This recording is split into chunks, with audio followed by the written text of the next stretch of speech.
Satu daripada sudut adat. Siapa contoh? Contohnya orang yang dah terlampau berumur, berusia, penyakit tak ada, tapi fikiran kurang sikit. Dia dah, bahasa kasarnya, nyanyuk. Dia dah banyak ngarut-ngarut. Orang macam ni tak wajib puasa dah. Macam mana nak tahu dia nyanyuk, Ustaz? Ginilah, awak anak dia kan. Kalau dia sampai sehari 4 kali tanya awak ni siapa, itu nyanyuk lah. Kau siapa? Anak sendiri tak kona. Siapa?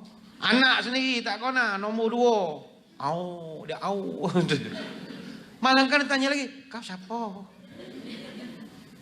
Dia daripada kampung, daripada Pilah, bawa Kuala Lumpur. 10 minit sekali nanya, aku kat mana ni? Kuala Lumpur. Bukan kat Pilah. Bukan. Dia setengah jam kan tanya lagi, aku kat mana ni? Kalau dah begitu tak wajib puasa dah. Tapi ayah saya tak ada sakit, Ustaz. Bukan soal sakit tak sakit. Awak sanggup bebankan pemikiran dia dengan puasa? Awak kalau suruh dia puasa, azan Zuhur kan dibuka dah. Ayah, kenapa makan? Azan. Baru Zuhur. Boleh yo. Azannya. Dah orang macam ni macam mana, Ustaz?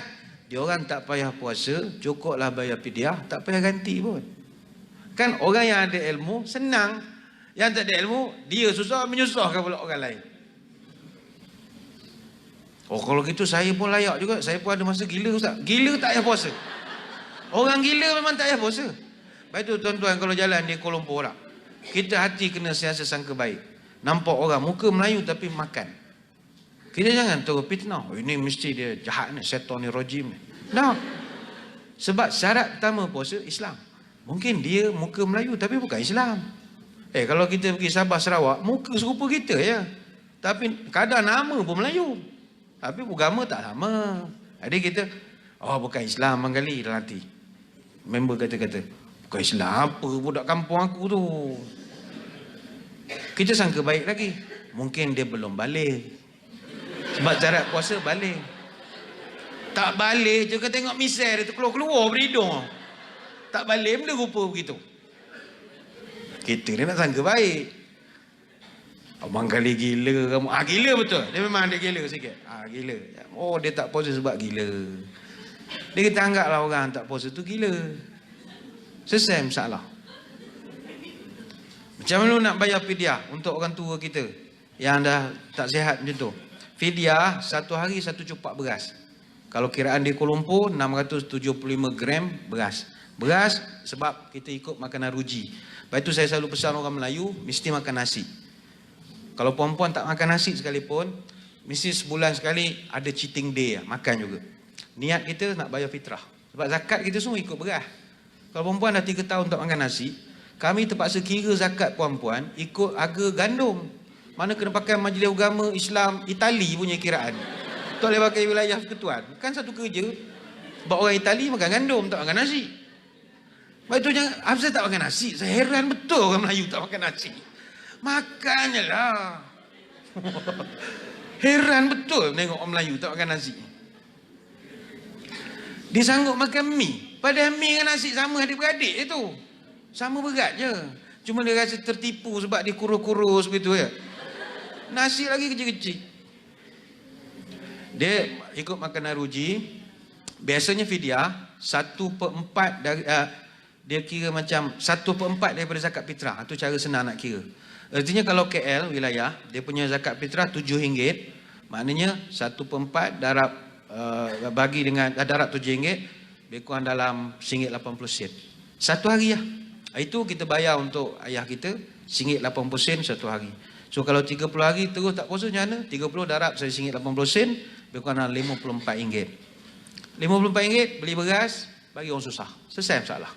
Untuk ayah atau mak kita yang dah muzur. Sama juga untuk orang sakit. Orang sakit sebenarnya tak wajib puasa. Tapi sebab dia semangat sangat nak puasa, yang itu menimbulkan macam-macam hukum hakam yang kita pening nak menjawab tu. Ustaz, saya ni bulan puasa IJN, appointment. Saya dah minta setahun, tarikhnya kena bulan puasa. Jadi dia nak masuk ke mesin kamera endoskopik tulang tekak ni, masuk sampai ke perut. Macam mana gaya? Batal tak ustaz? Susah dah nak jawab. Susah lah nak jawab. Kita patutnya pakcik ni kita consider orang sakit je. Oh, saya tak sakit, saya masuk kamera kan nyusah namanya. Bila dah kamera masuk, kan bila tarik kamera keluar, pakcik pun balik ke rumah, Rampang, ke Ceras, ke mana ke, dalam kereta tiba sendawa. Rasa tom yam pula lah. Bila kau makan tom yam? Ada jadi mikir, agaknya wayar tadi tu, doktor tu subuh tadi makan tom yam, tak basuh tangan agak. Oh, melekat dah tom yam lampu. Kan jadi pening. Sebab itu kalau sakit, tak payahlah puasa. Awak sakit gigi, pergi ke klinik. Doktor tu menebuk lubang tu, siap ada sedut air. Nak puasa lagi. Air sampai ke sini lah. Puasa. Kan menyusahkan orang nama itu. Tapi puasa kena garis bawahkan 3 perkara. Kalau sakitnya ringan, dan kalau dia tak berpuasa, tak menjejaskan, dia kena teruskan puasa. Apa sakit yang ringan-ringan? Yang kalau dia puasa pun tak jejas sakit dia tu. Contoh, sakit lutut. Apa kena-mena lutut yang tak puasa? Saya payah nak bangun, Ustaz, bila bangun, sakit lutut. Orang tu tak puasa tu? Orang tu tak puasa. Tak ada kena-mengena lalu lutut dengan puasa. Itu kena. Macam kami tangkap orang tak puasa. Ada tangkap. Yang sekarang ni trend kebelakangan ni, yang tak puasa ni orang pencen ramai. Dulu budak-budak muda. Agak dulu yang budak muda tu sekarang dah pencen, jadi dia juga. Jadi mungkin orang yang sama agak agaknya lah. Dia juga hak tula. Tapi sekarang dah pencen dah, jadi AJK masjid apa insah lah dengan songkok semua kan. Tak puasa. Terajang kedai topiang, kopi tiang, tengok makan si lemak kedai Cina serupa. Dia tengok kita dah, Allah Ustaz. Mana haji tak puasa ke ni? Oh, apa tak puasa? Kencing manis, kencing manis. Tunjuk surat doktor. Saya kencing manis, doktor royak kena makan ubat. Makan ubat, sebelum makan ubat kena makan dulu. Dia nak justifikasikan tindakan dia. Pakcik, kita faham kencing manis ada ubat, ada timing dia. Tapi pakcik punya makan ni bukan makan orang sakit ni. Dengan telur separuh masak, ada sup lemak, ada kopi 4-3-4, rokok sebungkus. Ini memang berjamu betul.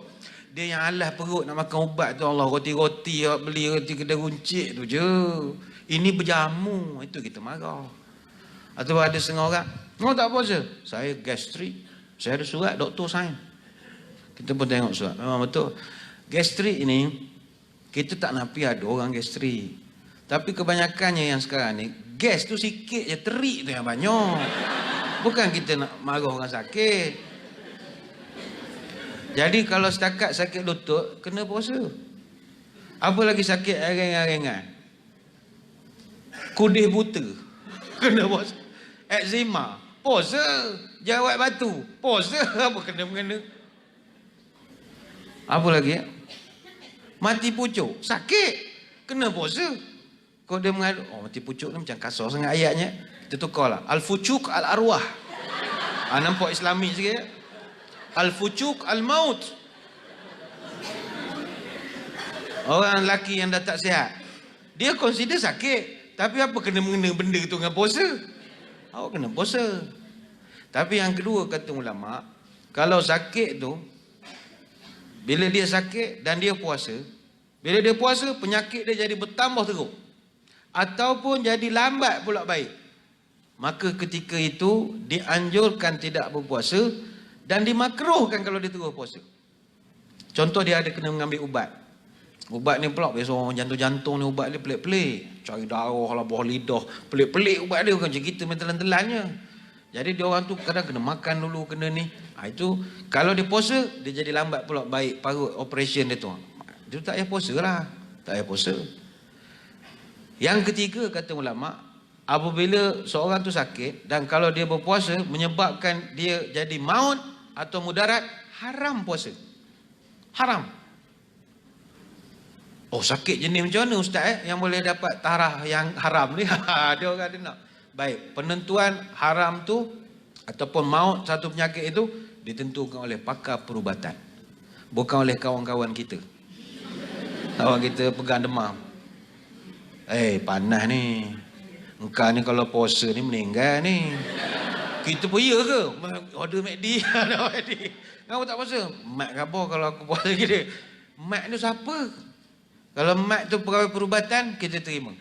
Kalau dia teknisian super kita, tak payah. Yalah. Super je kita berdua sama ilmu kan? Tak payah. Tapi kalau doktor, pakcik kalau tak makan ni, pakcik meninggal ni. Ya ke doktor? Buat surat besar sikit. Buat salinan banyak sikit kata. Nak pakai sampai tahun depan. Sebab dia doktor, dia benarkan. Sama juga anak-anak buah kita yang terlibat dengan kerja-kerja yang di lapangan ni. 3D dirty, dangerous, difficult. Dia orang ni cerita anak beranak, jangan cerita ke dia orang. Ni awak pun jangan viral ni. Dia orang sebenarnya boleh tak puasa? Boleh, jangan cerita ke orang. Dia dibenarkan tak puasa. Sebab puasa ni dia atas mampu. Dia punya kerja teruk. Menurut jalan tengah-tengah hari ingat senang. Tuan-tuan terai lah sekali. Nak tahu langit tinggi rendah, kita ngarah atas kertas, terror lah, buat sekali nak tahu. Tengah-tengah panas tu buat kerja. Sebenarnya dia orang ada keringanan tidak berpuasa. Dengan catatan. Pertama sekali, dia hendaklah berpuasa juga pada hari itu. Maknanya, dia nak pergi kerja tu kena puasa juga. Nama itu sama Rodin baca ke ni. Mana pukul 4.30 itu, bersahur jugalah. Bersahur. Pergi kerja pukul 7, sampai dekat site buat kerja, gogang.